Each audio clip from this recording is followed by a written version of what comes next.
One of the most difficult things is if the individual, let's say the mother, is suffering herself and doesn't recognize it, but those around her, her colleagues, her friends, her family do.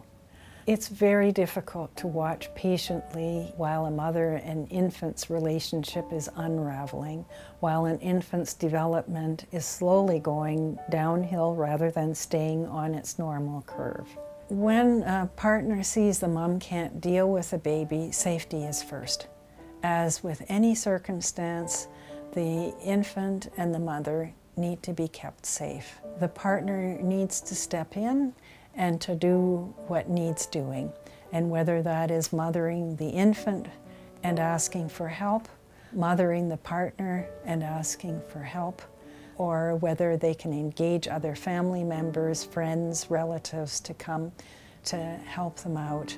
If she refuses that sort of help, if I were a family member or a friend, I would be persistent with that and look for my opportunity.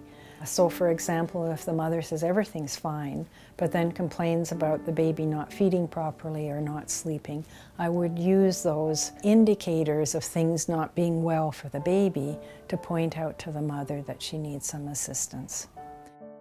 People feel very responsible if they've been diagnosed or potentially diagnosed with a mental illness, as if it's their fault that they've become depressed, that there's some weakness or flaw in their character that has created this. They want to be understood. They want to understand themselves.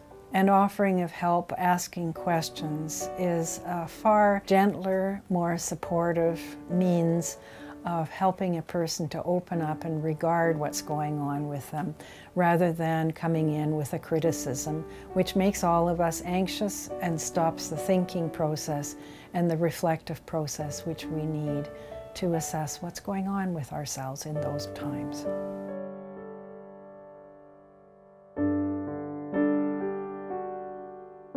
If the mom needs medication and she's concerned about breastfeeding or not breastfeeding her infant, I think there's a couple of points that need to be considered. Breastfeeding is a very important and good start to a baby's life. However, breastfeeding is not for everyone.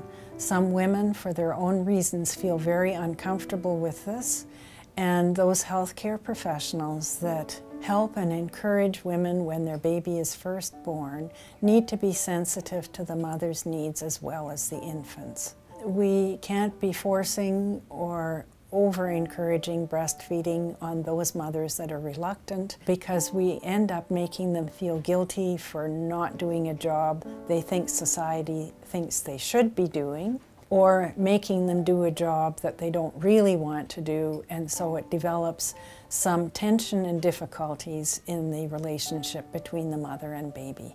The most important thing is the ease of the relationship between the two, with the breastfeeding as a second.